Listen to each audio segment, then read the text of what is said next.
After weeks of heavy bombardment, Kharkiv is breathing a sigh of relief. The Ukrainian military claims to have driven Russian troops out of the area around the country's second largest city.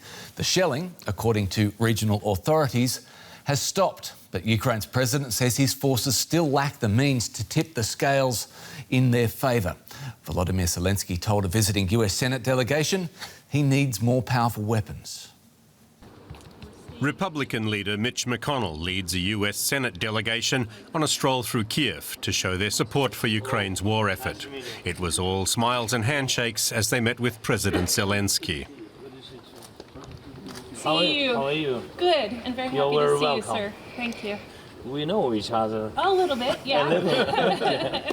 But Zelenskyy made it clear that smiles and handshakes and polite small talk won't drive the Russians out of Ukraine. His armed forces need more long-range artillery and strike aircraft to be able to hit Russian forces and disrupt their supply lines. Ukraine's general staff said the Russians were pulling back from Kharkiv as they pressed their offensive in the southeast. Residents of villages around Kharkiv are coming to terms with the destruction left in the wake of Russia's retreat. Weeks of artillery bombardment and occupation have taken a heavy toll. Russia launched fresh ground and air attacks in the eastern Donetsk province, aiming to deplete Ukrainian forces and destroy their fortified positions. The Russian military seems to have an inexhaustible supply of machinery and men. President Volodomyr Zelenskyy said that the outcome of the war would depend on support from Europe and other allies. Meanwhile, Russian forces still haven't managed to defeat the last Ukrainian fighters in the southern city of Mariupol. Families of the soldiers holed up in the Azov-style steelworks are asking China to help negotiate an evacuation of the wounded. What goes on there is no longer a war. Murders are taking place there. Hundreds of wounded with no limbs and no anesthetics, while new bombardments inflict new wounds on already wounded fighters. They're exhausted and just below the line of life. We want them to be rescued. She said that for the fighters trapped inside the steelworks, surrendering is not an option, as she believes the Russians would execute any captured members of the Azov regiment. Our DW correspondent Matthias Bullinger joins me now from Kiev. Matthias, is Kharkiv now considered a complete victory for Ukraine's forces?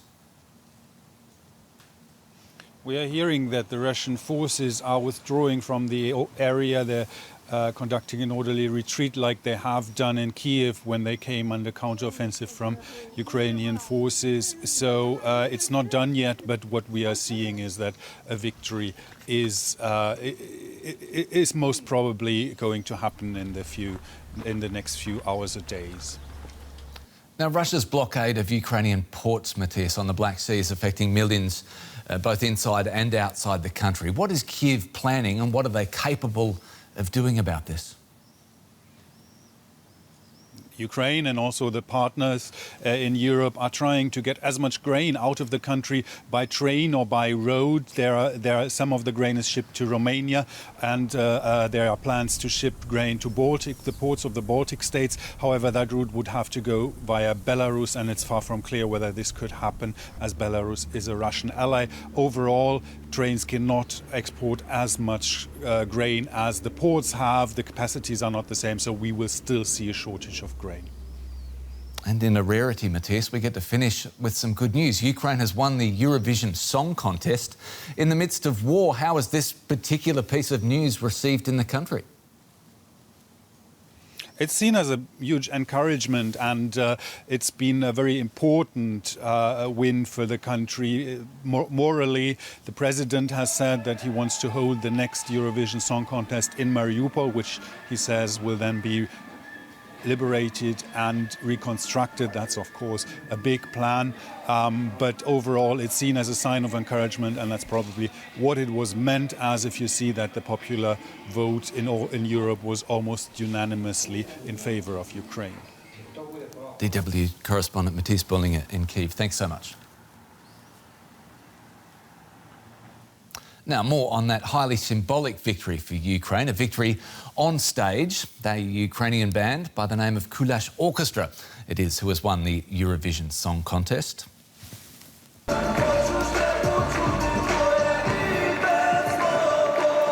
group was favourite going into the final round with their song there, Stefania, which blends traditional folk music with hip-hop.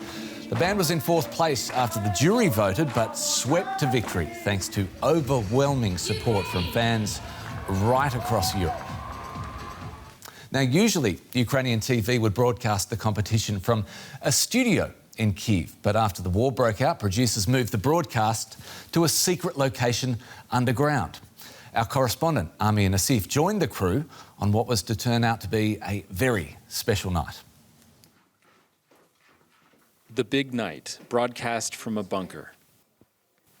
It's the night Ukraine aims for Eurovision glory, and the public broadcaster Suspilna is the channel to tune into.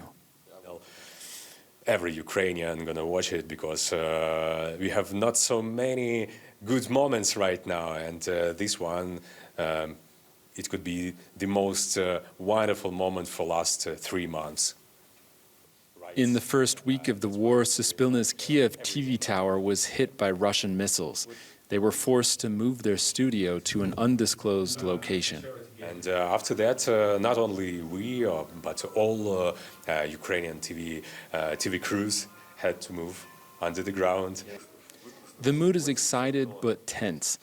Everyone here wants the show to go off without a hitch.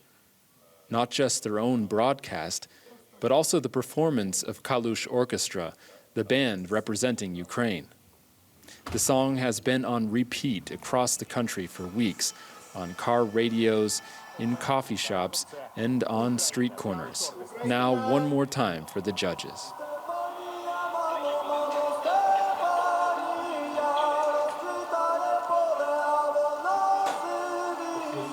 Kalush's song Stefania just came on, and people came running down from other rooms to come watch it on TV here. Now, these are journalists, but it's clear they have a preference in this show. The votes are in. Ukraine wins. It's the kind of announcement you don't often get to make on Ukrainian TV anymore. Good news. I'm very excited. I'm so proud for my country. It is a big pleasure for us to see it. I can cry, I can laugh. It's just very, very cool. I still can't believe that it's true. Thank you so much to all the viewers, to all the people from Europe. A very, very hot emotion because still iде війна. Ongoing war in Ukraine, and it's a little piece of happiness for us. It's not the big victory day everyone here is waiting for, but it's still something to celebrate. Well, foreign ministers from NATO countries are here in Berlin for talks dominated by the Russian invasion of Ukraine. Representatives from Sweden and Finland are also in town to discuss their intentions to gain membership to the North Atlantic Treaty Organisation. But not all NATO members are keen to let the Scandinavian countries become part of the Defence Alliance. US Secretary of State Antony Blinken arriving in Berlin for NATO talks at a time the alliance is seeing a sharp rise in its geopolitical relevance. The talks are focused on long-term goals, but more immediately, the accession of Finland and Sweden are also on the table. Not only should Sweden and Finland join NATO, but they should do so quickly. Of course, I'll have a good conversation with my counterpart. It is important that we have also consensus. Consensus could be an issue. NATO member Turkey accuses Sweden and Finland of harbouring militant Kurds. Turkish people, predominantly, a big majority of the Turkish people, are against the membership of those countries who are supporting PKK, YPG terrorist organization, and they are asking us to block this membership. Finland, at least, is confident this issue can be smoothed out. Called to my good colleague Mevlut Çavuşoğlu, the foreign minister, and a little bit to take the tensions down. And we will also meet today, and I'm sure that we will find a solution to this item. Unity is key in the alliance as it looks to the future in these Berlin talks. How to further reinforce NATO's presence in Eastern Europe, given the tensions with Russia, and for the first time, to lay out guidance on dealing with China. DW correspondent Alexandra von Namen is in Berlin following this meeting for us. Alexandra, given those comments from the Turkish foreign minister, how difficult is that pathway for Finland and Sweden toward NATO membership? Well, we had a chance here to speak with many foreign ministers, and I have to say that most of them were very optimistic and confident that Turkey will come around, that they will not undermine the alliance's unity and will not eventually block they will drop their opposition to Sweden and Finland joining the alliance. And some of them indicated that Turkey might have domestic reasons or some bilateral issues with some allies. There are rumors that the reason for Turkey's objection could be restrictions on weapons deliveries to the country. The US, as we know, also imposed sanctions on Turkey after the country decided to buy Russian-made air defense systems. So all of this is sort of on the table, but we have to say that most ministers here were very optimistic that in the end the accession process for Sweden and Finland, should they declare officially that they want to join the alliance, will be quick and smooth.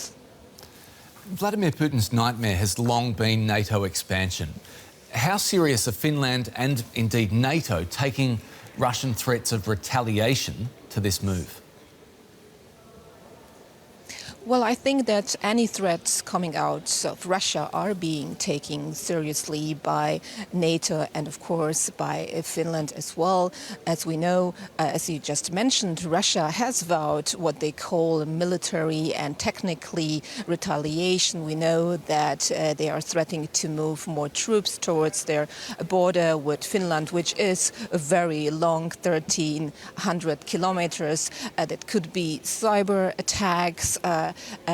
And they have already announced to suspend deliveries of electricity to Finland. That is, however, something that Finland can deal with. They have a nuclear power plant. They have wind energy, so they're not very concerned about that. And the thinking here is also that, Russia is threatening to retaliate. However, Russia have suffered huge losses in Ukraine, and actually their army is busy there. Just briefly, Alexandra, this landscape is shifting daily. What else is on the agenda while this meeting is going on? The continuous support of NATO allies for Ukraine, of course, and then they're also talking about a long-term strategic concept for NATO that should address new challenges and risk, of course, Russia's aggression, but also China's role on the international stage. DW correspondent Alexandra von Namen in Berlin. Thanks so much.